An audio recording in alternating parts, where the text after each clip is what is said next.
gente, boa tarde. Meu nome é Karine, eu sou médica psiquiatra. De formação, eu estudei na UNB, eu fiz medicina na UNB, eu fiz residência médica em psiquiatria na Federal da Bahia. Eu sou servidora pública da Secretaria de Fazenda e Planejamento e também atuo em consultório clínico, né, particular. Atualmente eu trabalho no Instituto Brasiliense de Psiquiatria. Eu sou membro da Associação Brasileira de Psiquiatria, atuo como psiquiatra geral, né, e vim aqui conversar com vocês hoje um pouquinho sobre psicofarmacologia.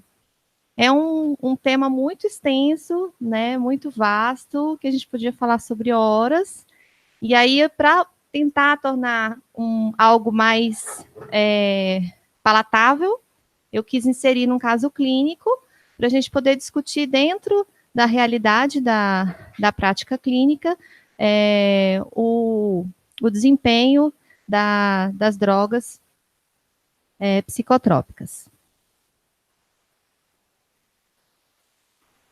Estou aprendendo a mexer aqui. Para baixo?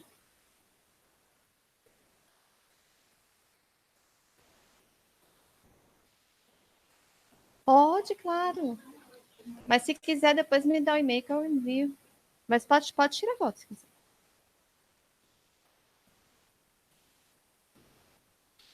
Oi?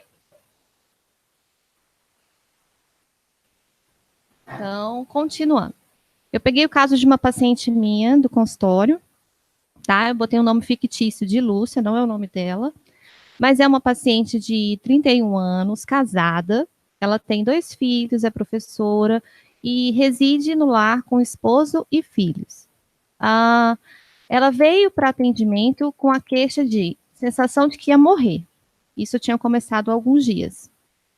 A paciente relata que ela vinha apresentando episódios de mal-estar, com falta de ar, coração acelerado, extremidades frias e sensação de morte iminente há cerca de 8 dias.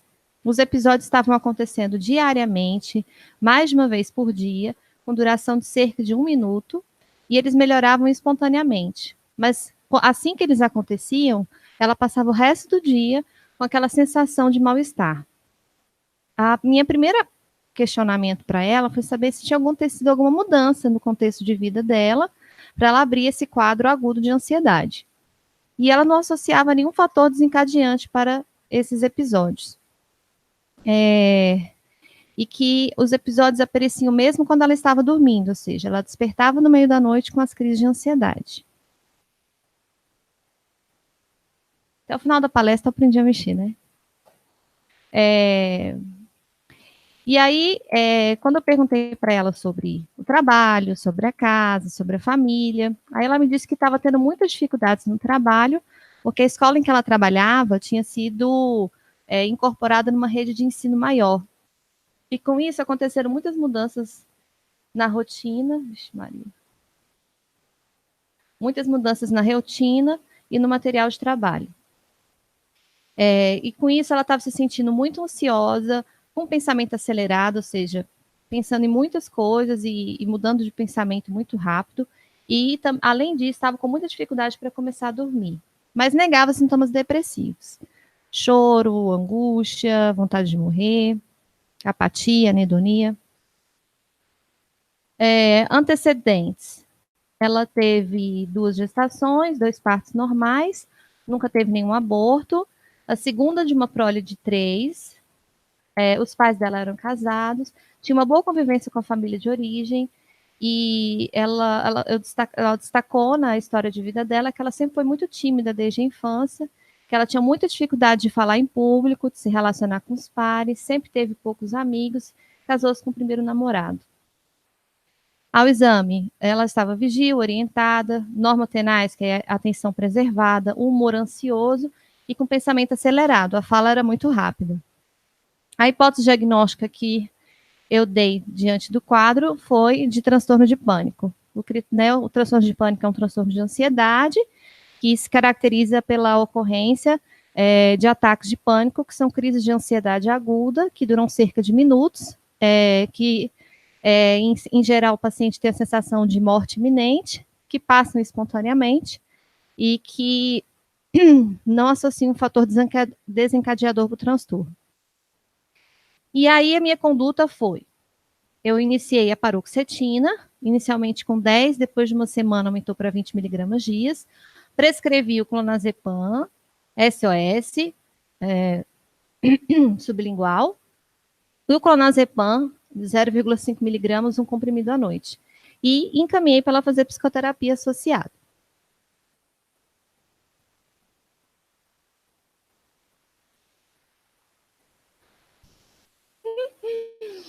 Então, quando a gente fala de ansiedade, né, uma coisa que esse não é um recurso que a gente usa muito na prática clínica, porque é um exame oneroso. Mas às vezes tem um exame que tem um valor para aqueles pacientes que têm uma dificuldade de recusa em aceitar que necessita de tratamento, que é o SPECT. O SPECT cerebral, ele é um exame de imagem que ele avalia fluxo. Então a pessoa ela toma um contraste e as áreas que estão funcionando mais, elas ficam mais coloridas. As áreas que estão funcionando menos, elas ficam mais escuras. O vermelho mais colorido e o azul mais escuro. Numa escala, quando você vai a escala desse exame de imagem, o vermelho fica sempre aqui em cima, como hiperfuncionamento, e embaixo o azul até chegar ao preto, que é o hipofuncionamento. E o que a gente observa no exame de um paciente ansioso? Várias áreas de hiperfuncionamento, em especial nas regiões do sistema límbico e no córtex frontal. Mas principalmente nas regiões do sistema límbico. E isso, então assim, isso é um dado que a gente tem para a gente ter objetivamente como dizer para o paciente que ele tem um transtorno. Porque às vezes quando você argumenta, conversa, né, como a psiquiatria é uma ciência que é muito subjetiva, então você não tem muitos parâmetros laboratoriais, você não tem parâmetros laboratoriais para poder avaliar esses pacientes. Às vezes quando é um paciente que está com muita dificuldade de adesão, esse é um recurso interessante, mas ele não é necessário para o diagnóstico. O diagnóstico em psiquiatria é sempre clínico. E o diagnóstico em psiquiatria é sempre um diagnóstico de exclusão. Você sempre considera uma doença como sendo psiquiátrica quando você já afastou qualquer outra causa orgânica para aquele sintoma. Então, aqui é um outro espectro, aqui, como eu falei, ó, o vermelho, que é a hiperativação, e o azul e o preto, que é hipoativado. Então, esses pacientes com transtorno de ansiedade, você vê que discretamente em relação ao controle, esse paciente tem uma ativação da região límbica. Aqui nessa outra coloração dá para enxergar melhor.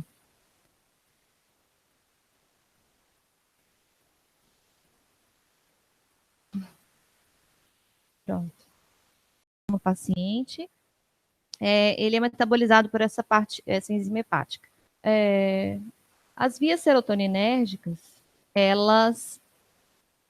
a serotonina ela é produzida aqui nos núcleos da RAF, né? E essas vias serotoninérgicas, elas atuam em toda a região que é envolvida com as emoções, que é o córtex frontal, pré-frontal, com o sistema límbico, com o tálamo, com o hipotálamo. E aí, quando você usa a medicação inibidor seletivo da recaptação de serotonina, o fato dele ser seletivo, ele tem um perfil de efeitos colateral menor.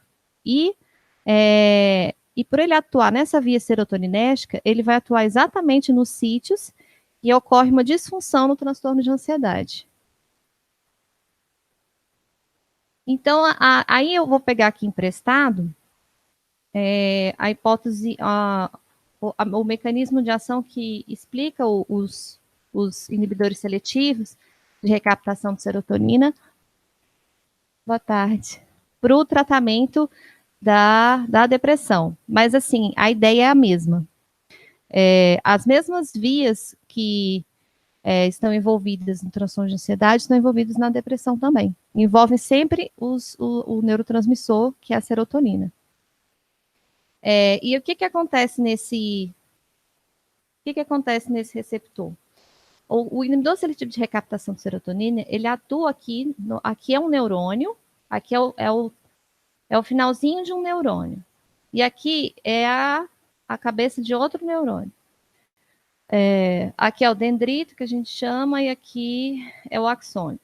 E aí, o que acontece? A medicação, ela inibe que a serotonina que está livre aqui na fenda sináptica, que é esse espaço, ela seja reabsorvida. Então, aumenta a oferta da serotonina no espaço da fenda sináptica. Esse efeito, quando você aumenta a oferta de serotonina, ele explica por que os pacientes têm alguns efeitos colaterais no início do tratamento. Por quê? Porque você tem receptor de serotonina em várias regiões do corpo. O órgão do corpo que a gente mais tem receptor de serotonina é o intestino. Então, não é por isso que é comum os pacientes terem quadros de diarreia no início do tratamento. E aí, o que acontece ao longo das semanas? Esse bloqueio da recaptação de serotonina faz com que ocorra um down regulation, que a gente chama, que diminui a quantidade de neuroreceptor na membrana. E isso faz com que, quando ocorre esse processo de down regulation, você tem um aumento da atividade serotoninérgica, que promove a melhora dos sintomas de ansiedade, e aí passam também os efeitos colaterais que o paciente exibe. Então, aqui, os circuitos neurais da ansiedade.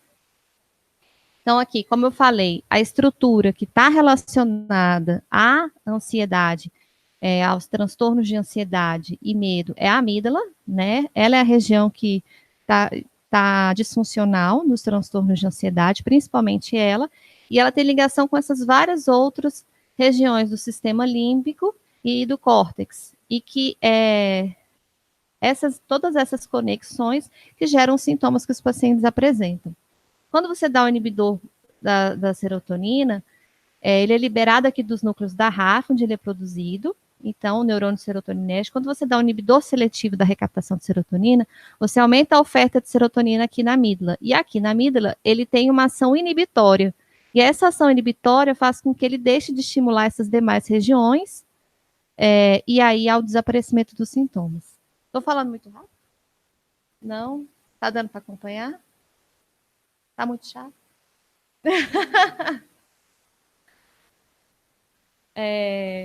A outra medicação que a gente utilizou foi o clonazepam. O clonazepam, ele é um ansiolítico benzodiazepínico, é uma classe de substâncias que elas agem também na amígdala e no córtex pré-frontal. Então, quando a gente fala de emoção, vocês têm que lembrar de amígdala, né, sistema límbico, córtex pré-frontal. Pronto, acabou. Eles... Ih, perdi. Aqui. Então, essas medicações, elas vão agir na amígdala, no córtex pré-frontal, por meio dessas alças córtico-estriado-tálamo-corticais. E aí, nesse circuito, a atuação dos receptores GABAérgicos, que eu vou falar, que é o do clonazepam, onde o clonazepam atua, vão tratar os sintomas de ansiedade.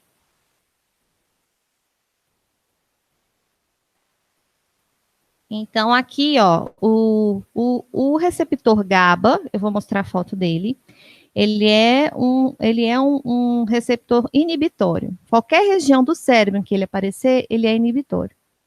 E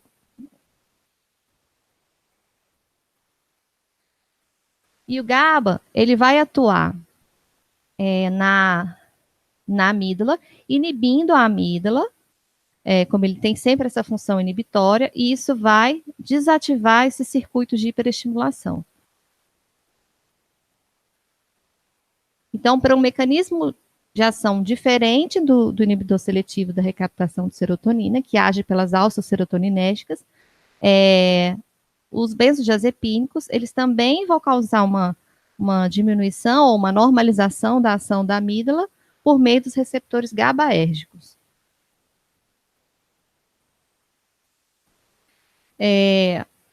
Então, explicando melhor o mecanismo de funcionamento dos benzodiazepínicos. Aqui a gente tem o GABA, o neurotransmissor, que é o neurotransmissor inibitório, e aí ele atua nesse receptor GABA-B e tem uma ação inibitória na cascata da neurotransmissão. Quando você dá o benzodiazepínico, o que acontece? Esse receptor GABA, ele tem um canal de cloro interior. E é essa passagem de cloro que tem uma ação inibitória. E aí, o GABA, quando ele se acopla ao sítio dele de ligação do receptor GABA, você tem uma abertura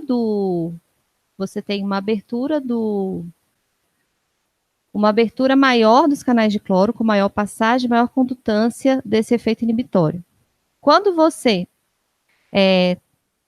usa um benzodiazepínico, eu esqueci de falar, o GABA é o roxinho e o benzodiazepínico é o verdinho. Então, assim, o que tem essa ação inibitória é a passagem pelos canais de cloro.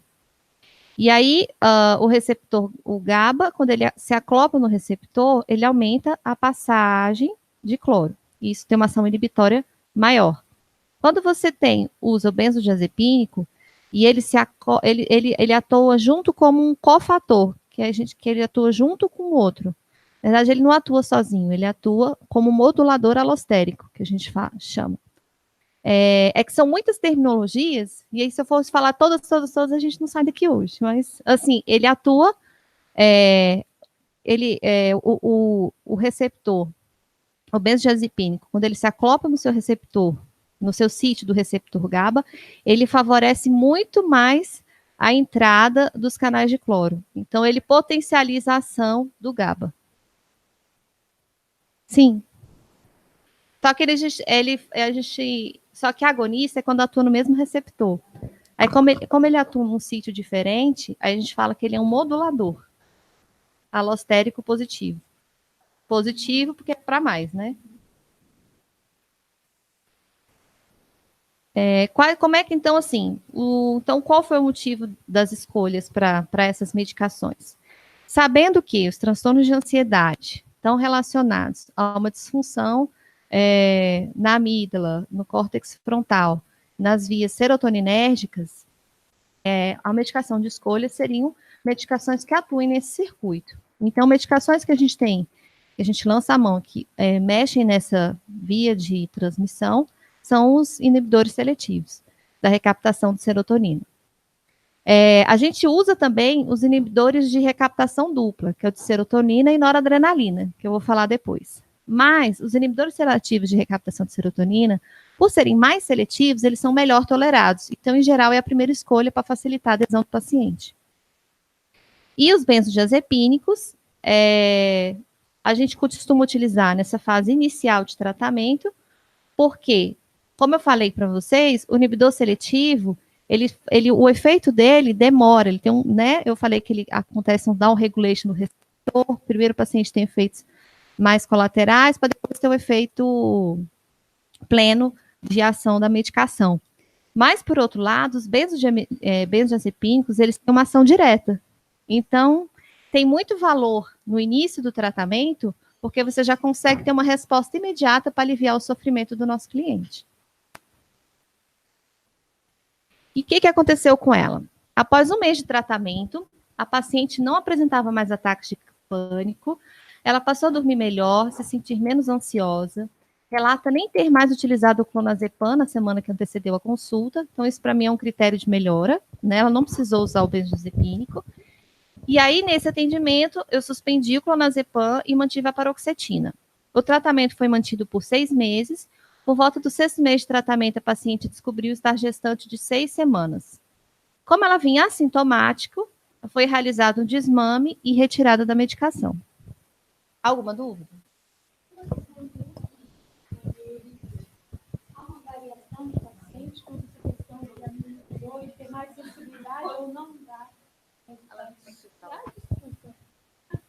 Sobre a questão do GAPA como inibidor, há uma diferenciação entre o paciente para que ele tenha maior sensibilidade ao remédio ou, às vezes, maior resistência?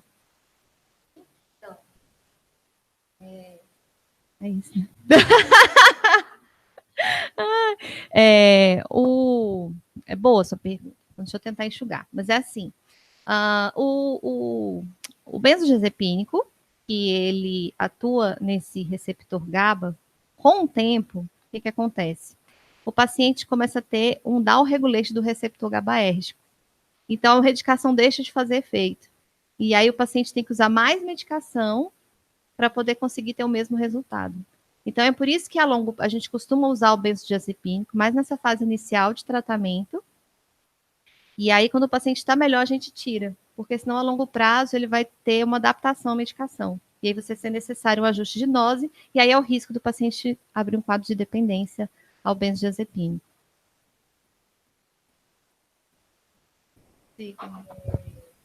Em relação a esse exame que você falou, que é SPECT, ele detecta, ainda que o paciente não esteja com um estressor naquele momento, ele está mais tranquilo, mais calmo, ainda assim, no mapeamento se percebe essa atividade anormal no sistema anímico.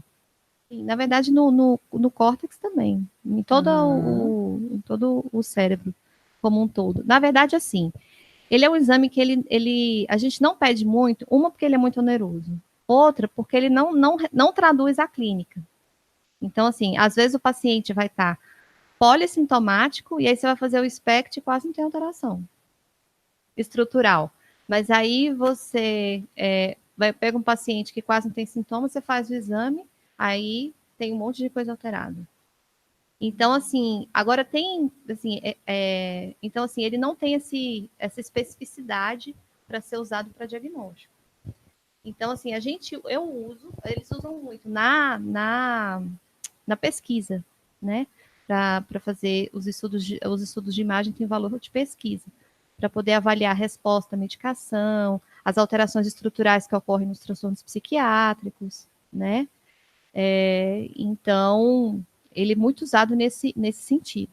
Então, assim, Karine, que uso na minha prática quando eu vejo que é um paciente muito resistente, que não quer tomar medicação, que precisa, e aí eu sei que ele vai fazer o SPECT e vai dar alterado. Então, eu tenho um jeito de dizer para ele que ele tem uma condição que precisa ser tratada. E, em geral, funciona. Porque as pessoas, elas têm uma necessidade de uma comprovação, né? De ver que existe uma alteração.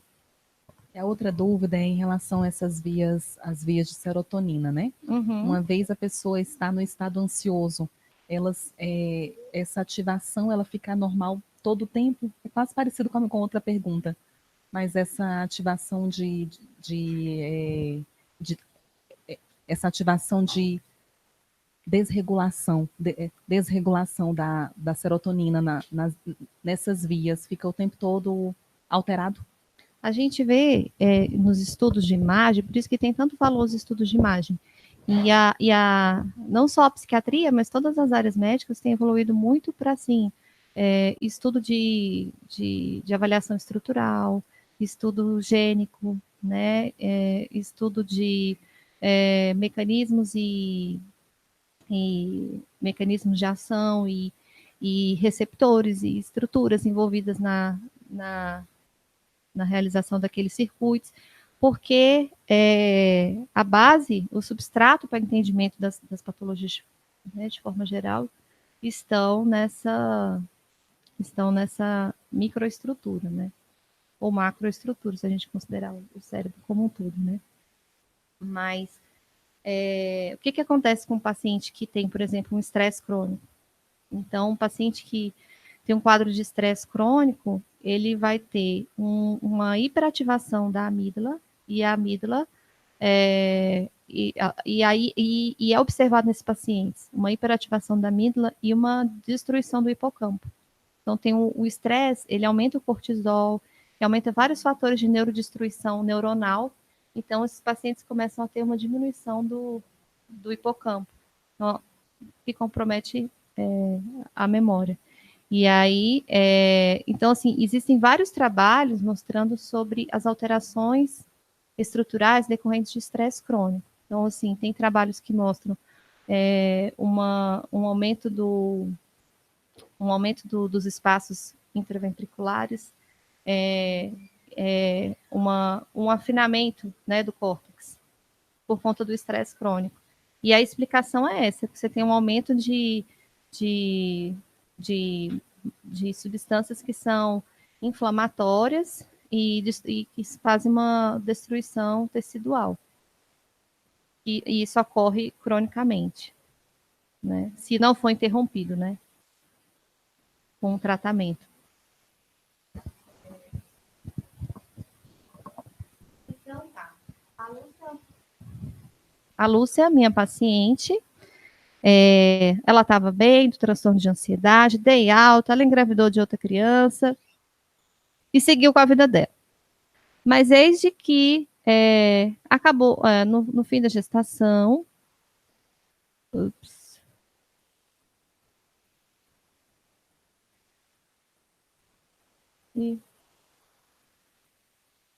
não é isso, né? Ela manteve estável durante toda a gestação, o parto foi normal, sem intercorrências, ela recebeu alta da maternidade no segundo dia de internação, tudo bonitinho. Era o terceiro filho dela, então não tinha nada para dar errado, né? Ela já sabia o que era, já esperava. Mas após 15 dias, o marido me procurou novamente, orientado pelo pediatra. Por quê? A paciente estava com humor lábio, ou seja, estava mais sensível, chorando sem motivo, muito angustiada, com sintomas físicos de aperto no peito, extremidades frias e muita tristeza. E aí ela me trouxe um relato de dificuldade de cuidar do bebê, porque a criança não tinha realizado a pega correta ao seio, ela estava sempre chorosa, dormia pouco. E aí ela sentia muita culpa, porque a criança não estava ganhando peso. E aí, não sei se vocês vão lembrar da história anterior dela, ela é uma pessoa que tem um funcionamento bem ansioso. Então, ela tem esse traço de perfeccionismo, né, esse padrão de autoexigência, e nesse período foi algo que a prejudicou muito. O marido que acompanhou a Lúcia ao atendimento colocou que ela estava muito apática, que não era o típico comportamento dela, que ela era uma pessoa muito ativa, que ela passava o dia ao lado do berço do recém-nascido. Houve dias que ela não tomou banho, não quis se alimentar, ela ficou alheia aos outros filhos, e comportamento que ela nunca tinha apresentado antes, porque ela sempre foi uma mãe muito dedicada. E aí, nesse momento, foi diagnosticado um episódio de depressão pós-parto. E aí, a medicação que eu optei nesse momento foi a venlafaxina e encaminhei para psicoterapia. Aí a paciente voltou depois de um mês de evolução e ela relatou um desaparecimento do choro, da angústia, dos sintomas somáticos. A amamentação já tinha se estabelecido de forma plena, isso era uma coisa muito importante para ela. A criança...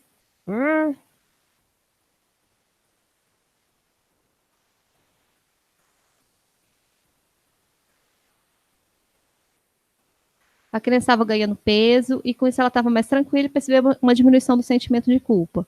Ela voltou a se alimentar bem, cuidar da higiene pessoal satisfatoriamente. No entanto, ela se queixava de se sentir sem energia para dar atenção ao marido e brincar com os outros filhos, como também para sair de casa. E aí, diante do quadro, ela teve uma melhora parcial, mas ainda continuava com uma certa apatia. Eu ajustei a venlafaxina para 150 miligramas dia.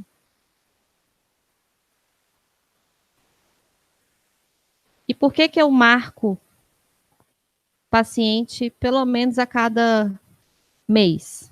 O que vocês acham? É o tempo do antidepressivo produzir o resultado esperado.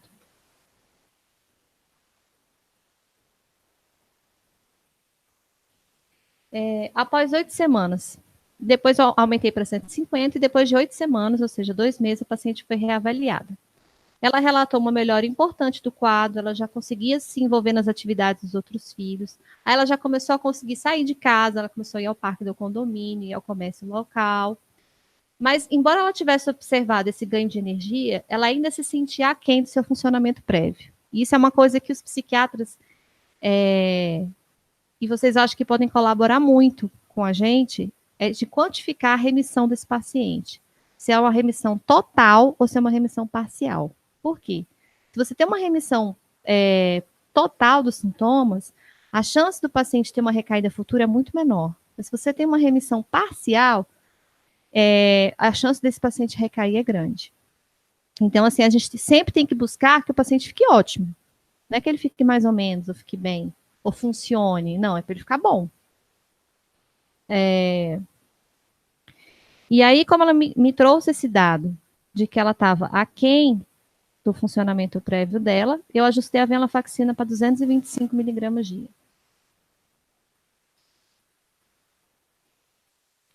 Aí eu avaliei ela depois de 2 meses e em nova reavaliação ela não apresentava queixas, ela retornou ao seu padrão de funcionamento pré-mórbido, aí eu fiquei satisfeita.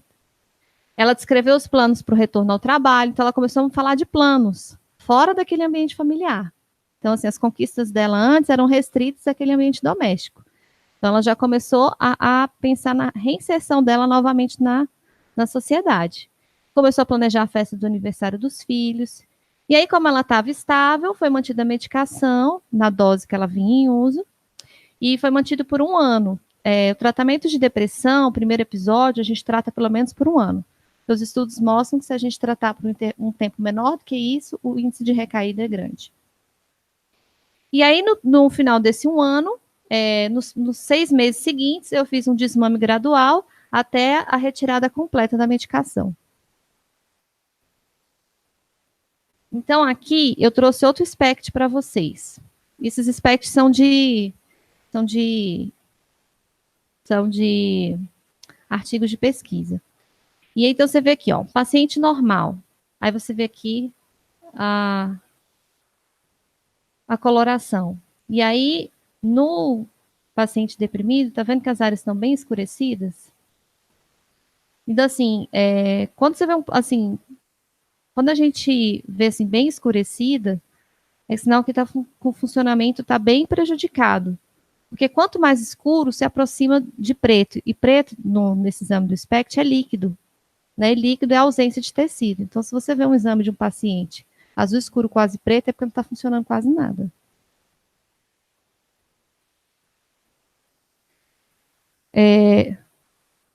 Meu Deus, está acabando a minha apresentação e eu não aprendo. Aqui, então, é um outro exame de imagem do paciente, um controle, paciente normal. Aí aqui, você vê aqui a faixa verde, que é a normalidade. Aqui o vermelho é hiperestimulação. Lembra que do espectro de ansiedade estava tudo vermelho? E aqui na depressão você tem um hipofuncionamento, aí é mais azul, quase preto.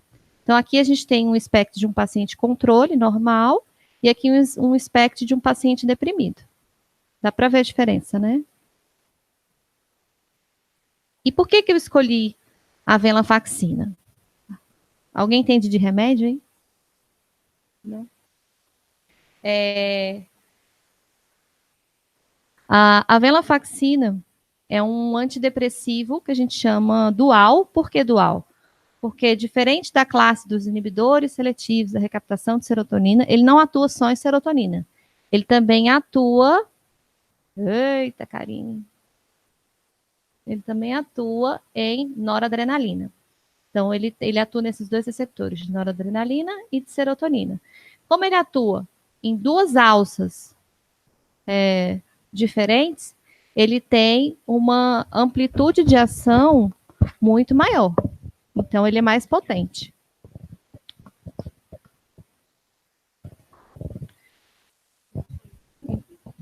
Diga, pode perguntar. Ainda anterior. O Felipe Linhares. Foi observada alguma alteração quanto à amamentação ou saúde do bebê de Lúcia com a entrada da venlafaxina?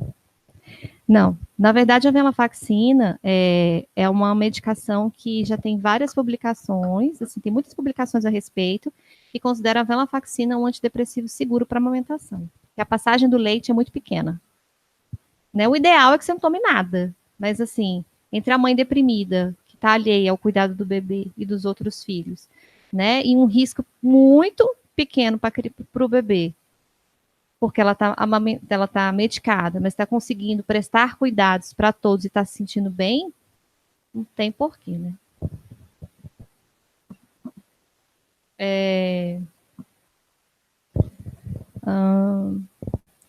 Mas por que eu disse isso? Porque em amamentação, em gestação, existe sempre muito cuidado, né? E muitas publicações de revisões periódicas acerca das medicações que são seguras para uso nesses períodos. Mas o que a gente sempre tem em mente é que o ideal é que não se use. Mas vai ter condições que isso não é possível. Então, a gente costuma usar aquelas que oferecem um baixo risco. Tem outra pergunta. Agora é da Daniela Goulart. Pacientes com síndrome do pânico ou ansiedade generalizada podem usar medicamentos com receptação da noradrenalina? Podem também. A venlafaxina, inclusive, ela é uma medicação que ela é aprovada nas diretrizes da Sociedade Brasileira de Psiquiatria para tratamento de TAG. Mas, em geral, os pacientes a gente usa como protocolo iniciar com inibidor seletivo de recaptação de serotonina.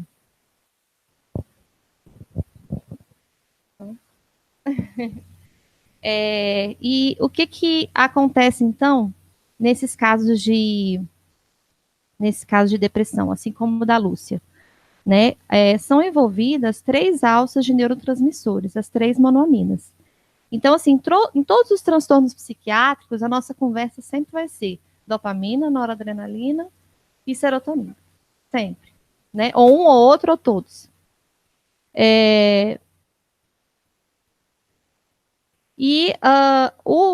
A venlafaxina, ela atua na alça de norepinefrina e na alça de serotonina, dose dependente. Então, com 75 miligramas, ela atua em receptor serotoninérgico, com 150 noradrenérgico, e quando eu aumento para 225, eu até alcanço o receptor dopaminérgico.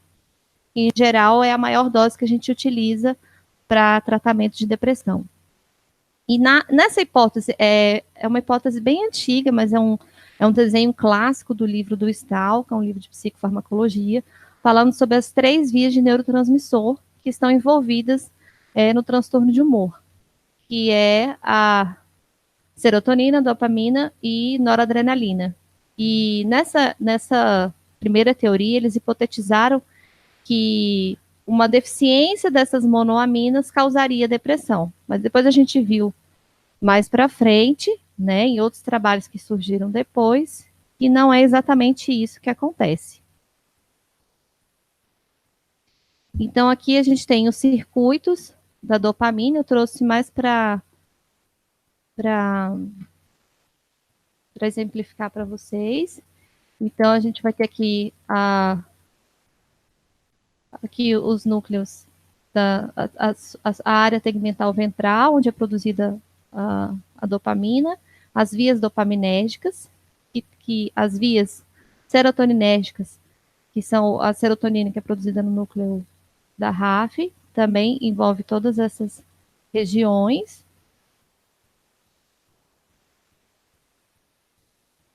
E aqui as vias noradrenérgicas. Vocês viram que todas elas têm um trajeto bem semelhante, porque todas vão envolver as mesmas regiões que as nossas áreas de interesse, né? Então, a gente da psicologia da psiquiatria, a gente é muito criativa, a gente só trabalha com o sistema límbico, com córtex pré-frontal, dorso lateral, ventro medial, e acabou. Mas, brincadeiras à parte, são os circuitos que estão envolvidos na patogênese dessas doenças. Então, aquilo que eu falei, a venlafaxina, com 75 miligramas, ela atua na bomba, ela inibe a bomba de recaptação de serotonina. Com um aumento da dose de 150 miligramas, ela já atua na inibição da bomba de recaptação de noradrenalina. E se a gente avançasse mais um pouquinho, ele ia mostrar também que ele atuaria aumentando a quantidade de dopamina. Então, eu trouxe essa imagem aqui para exemplificar o que acontece, qual é o mecanismo de ação dessas medicações. Então, a gente tem aqui um neurônio serotoninérgico, né? Aqui eu vou ter receptores, heterorreceptores de nora, vou ter receptores de serotonina, que são 5-HT1A, se eu não me engano, e a gente vai ter na fenda sináptica, no terminal axônico, a gente vai ter no neurônio pós-sináptico, a gente vai ter os vários outros subtipos de neurônio, de receptor serotoninérgico, e esses vários tipos de subtipos de receptor serotoninérgico que vão estar envolvidos com ações específicas e que acabam diferenciando um pouco uma medicação da outra. Mas, como era muito detalhe, eu fiquei com medo de avançar o tempo, eu não trouxe para a gente discutir. Mas a gente pode combinar para uma outra oportunidade. Então, o que acontece? O paciente que toma a venlafaxina, por exemplo, ele vai inibir essa bomba de recaptação de serotonina e vai aumentar a oferta de serotonina na fenda sináptica. Essa serotonina, ela atua no receptor pré-sináptico aqui da serotonina, 5-HT1A, e ela acaba tendo um efeito inibitório sobre o neurônio. Não, desculpa, acaba tendo um efeito de estimulação sobre o neurônio, aumenta a descarga neuronal. Aumento da descarga neuronal, aumenta a oferta de neurotransmissor na fenda sináptica, e esse neurotransmissor, a serotonina, ela também entra nessa bomba de recaptação, bloqueia a bomba, aumenta mais a oferta de serotonina na fenda sináptica. Bem semelhante com aquele outro desenho que eu mostrei para vocês. Deu para entender? Sim.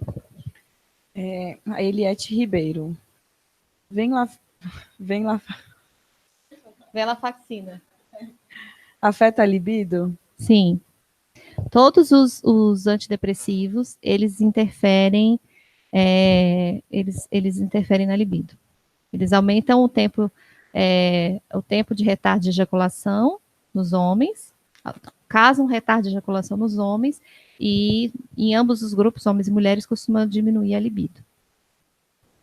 A Daniela Goulart. Dependendo do caso clínico, a bupropiona pode ser usada em transtornos de ansiedade ou síndrome do pânico?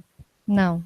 A bupropiona é uma medicação noradrenérgica e dopaminérgica que ela costuma piorar os sintomas de ansiedade.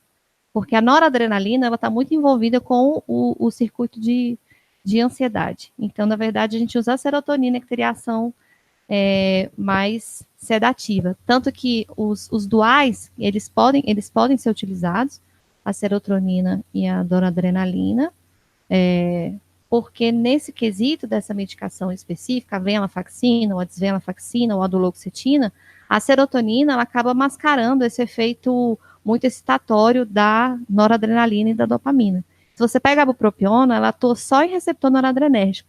E aí isso faz um aumento da atividade, um aumento das ações excitatórias dos neurônios, e aí o paciente muito ansioso, ele não dá conta de usar a medicação. Mesmo porque a bupropiona ela é desenhada para depressão, ela não é desenhada para transtorno de ansiedade.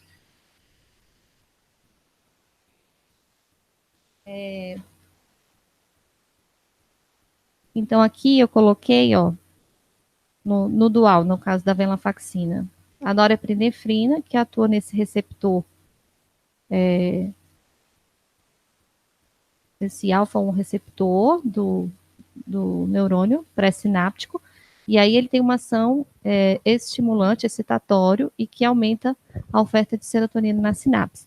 Por que eu quis mostrar isso aqui? Para vocês verem que essas alças, esses neurônios, eles todos se comunicam. Então, assim, todas as sinapses, não todas elas, assim, todas certinhas, mas, assim, na sinapse, de forma geral, você sempre vai ver envolvido neurônio serotoninérgico com neurônio com GABAérgico, você vai ter ação de dopamina, vias de noradrenalina. Então, são circuitos que estão totalmente interligados. Então, é isso. Eu trouxe um apanhado para vocês, assim, meio enxuto, de como é feito um raciocínio psiquiátrico na escolha de uma medicação para o tratamento de um paciente com sofrimento psíquico. E aí, então, por que eu usei a venlafaxina? Porque ela é um antidepressivo dual, que atua tanto nas vias de serotonina, noradrenalina e um pouco de dopamina. E aí, quando eu aumentava a dose, eu conseguia pegar os outros sintomas residuais da paciente, que eram a falta de energia, a falta de motivação, dificuldade de sair de casa. Então, assim, quando você começa com a droga serotoninérgica e observa que ficam sintomas residuais, principalmente de apatia, vale muito a pena investir em drogas que vão atuar em sítios dopaminérgicos ou noradrenérgicos. Então é isso. Diga. A Rúbia Guiomar. Crianças pequenas, 4 ou 5 anos, com autismo, com muita agitação e agressividade, podem ser medicadas? Como é? Crianças pequenas, de 4 ou 5 anos, com autismo, com muita agitação e agressiva, podem ser medicadas? Então, eu não sou psiquiatra infantil, né? Sou psiquiatra adulto, mas, em geral, isso vale para pediatria, né? De forma geral, a gente indica uma criança quando precisa. Então, assim, um paciente autista, ele, em geral, ele tem problemas de comportamento, né? A gente tenta trabalhar com essa criança, principalmente quanto mais intervenção precoce, melhor, para você conseguir manejar esses comportamentos de forma comportamental e não precisar introduzir a medicação. Mas se a criança, né, chega numa idade, independente, né, dessa idade, mas assim, ela está oferecendo risco para ela ou para outro, ela está muito agitada, né, está muito agressiva, podendo colocar a sua vida em risco de outra pessoa, ou está com qualidade de vida extremamente comprometida, vale a pena sim conversar com o psiquiatra que acompanha essa criança, né, para poder iniciar um tratamento medicamentoso associado.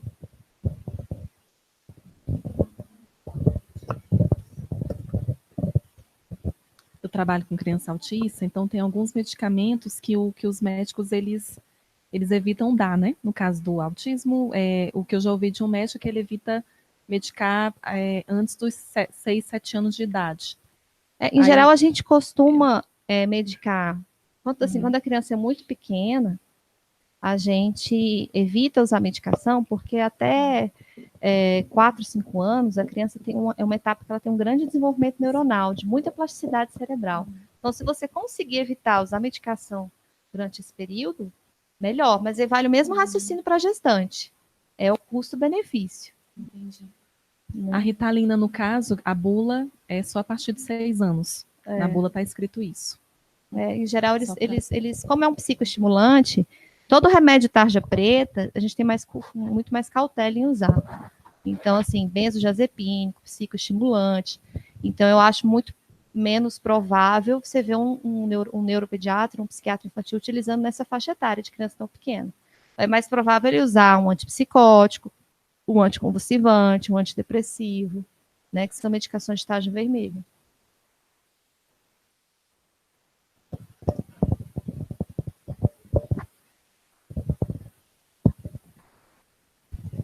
Eu tenho 2 dúvidas. Uma é em relação aos efeitos, no caso dos antidepressivos, por exemplo, se tem efeito a longo prazo, por exemplo, comprometimento da memória ou alguma coisa assim. E a outra pergunta é em relação a paciente com transtorno, por exemplo, que usa drogas. Eu conheço uma pessoa que tem um transtorno e ela usa drogas. E aí eu queria saber qual é essa relação, se no caso ela anula o efeito da medicação ou se intensifica, como que funciona. Eu já esqueci a primeira. Vou responder pela última, tá? Depois você me lembra a primeira. Mas o que acontece? Paciente que tem comorbidade, sempre o prognóstico dele é pior. Então, assim, se o paciente ele tem um transtorno de ansiedade puro, a história de tratamento dele é uma. Se ele tem uma comorbidade de um transtorno de ansiedade e uma dependência química, o prognóstico piora. Por quê? Porque os circuitos neuronais, eles costumam estar muito prejudicados, porque as drogas são substâncias são substâncias psicoativas, são substâncias que interferem, né, na sinapse, interferem no desempenho, no funcionamento dos neurônios. Então, assim, você tem um funcionamento já prejudicado daqueles neurônios. E quando você junta, em geral, esses pacientes, eles têm muita dificuldade, eles têm muitas recaídas, então, assim, eles não ficam abstêmios de droga. Então, em geral, assim, eles já entram com uma resposta já menor ao tratamento, em relação a um paciente controle que nunca usou droga. E quando ele vai fazer o tratamento, muitas vezes ele mistura a droga com o remédio. E aí, a droga acaba comprometendo o efeito da medicação. Então, você não tem uma melhora do quadro clínico.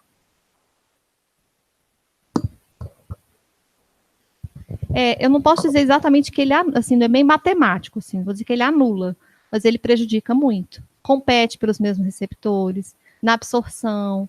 Então, assim, acaba que é bem prejudicada a resposta. A primeira pergunta era os efeitos a longo prazo dos antidepressivos, ansiolíticos, se tem algum comprometimento da memória, alguma coisa assim. Então, quem usa antidepressivo a longo prazo, principalmente os inibidores seletivos de recaptação de serotonina, eles começam a ter uma queixa de memória de fixação, de memória de curto prazo, assim, eles costumam ter essa queixa. E realmente, a longo prazo, a gente observa que o paciente ele desenvolve esse prejuízo, principalmente porque o antidepressivo ele interfere na arquitetura do sono. E é durante o sono que você consolida as memórias. Então, o antidepressivo, em geral, ele superficializa o sono. Então, essa aquisição de memórias fica prejudicada. Então, a longo prazo, o paciente se queixa. Tem só um antidepressivo inibidor seletivo específico que ele tem uma ação em outro receptor diferente, que chama sigma-1, que é um receptor que melhora o desempenho da memória. Então, pacientes que utilizam dessa medicação, que é a fluvoxamina, eles costumam ter menos queixas cognitivas.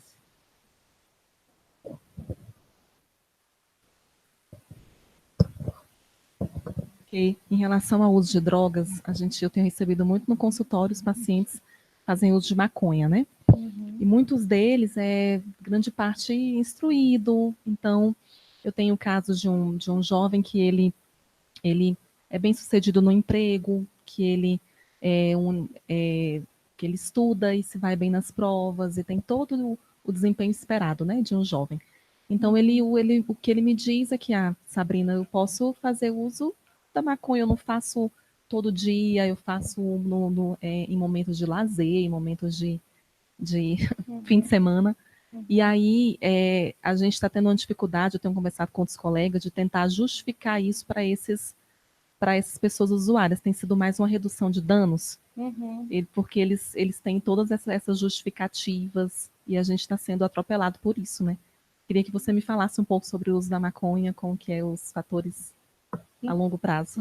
Então, a gente vê um movimento em outros países de liberação da maconha, né? De aceitação no uso assim, social dessa droga.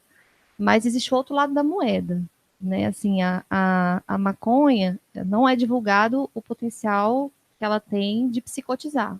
Uma droga que psicotiza muito. Eu tenho muito paciente que está saindo da adolescência, início da fase adulta, primeiro surto psicótico por conta de uso de maconha.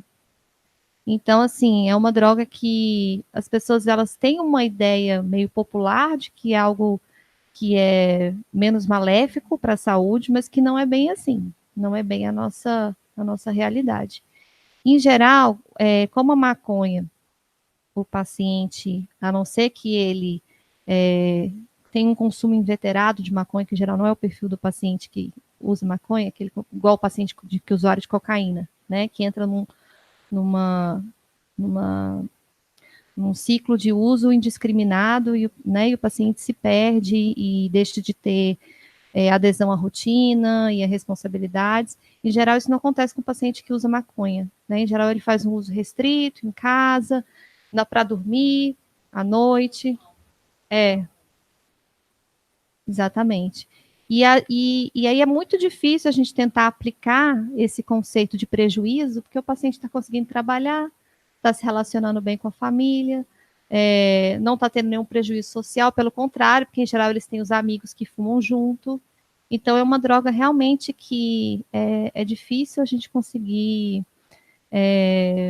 ajudar esses pacientes a abandonar o consumo da substância.